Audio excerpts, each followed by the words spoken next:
बजे, लेकिन सब कजरी कहत है। अपन पति को काहे मारी रे? हम नहीं मारे हैं अपन पति का। एकदम झूठ।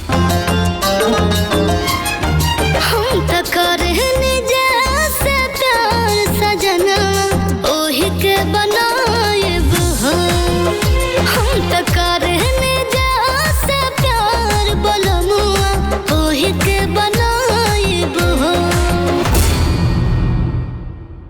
ई है बियाह के चुनरी और सेनुरा।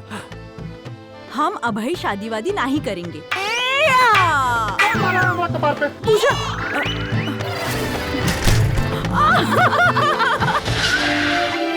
बाबूजी, कजरी का हाथ हम हमेशा की खातिर थामा चाहते हैं, लेकिन शादी बियाह बराबरी में करत है।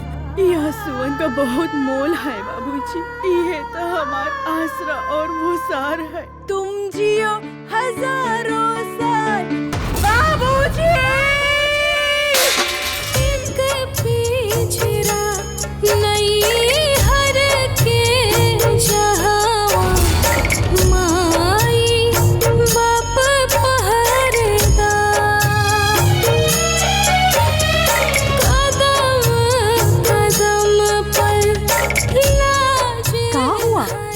हेरा गए थे का?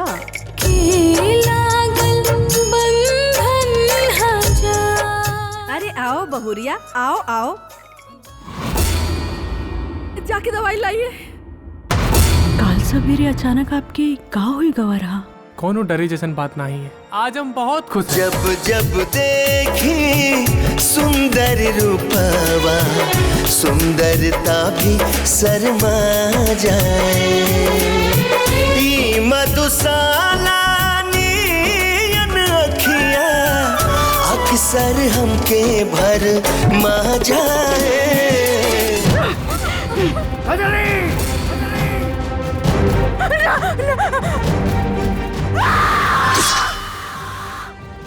कैसन लिखा नारी के नसीबा जिंदगी भइल समझौता।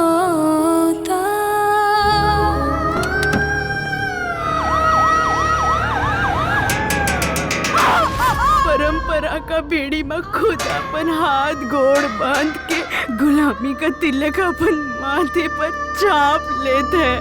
अब कोरा में रानी बतिया मानी जा, चोरा चोरी में टूट जाई चूड़ी जानी जा। वंदे मातरम वंदे मातरम वंदे मातरम वंदे मातरम वंदे मातरम वंदे मातरम वंदे मातरम।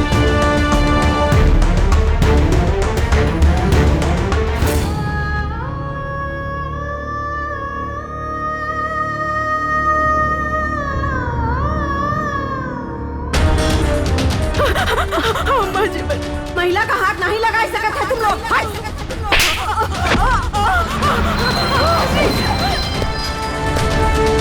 वो लड़की का बचा ला।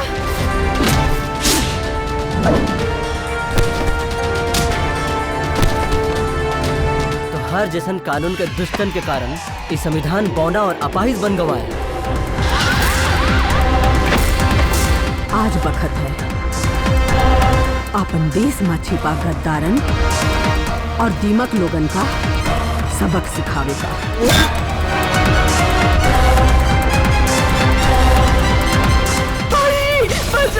तनिक रुको मैडम जी, सरकारी कागज का एक पन्ना हम भी अपन साथ लाए हैं।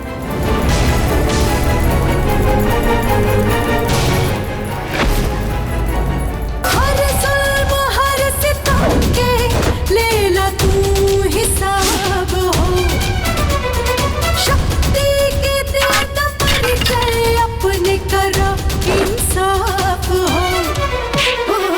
हर जुल्म हर सितम के रुक जा कजरी बेटा, ना।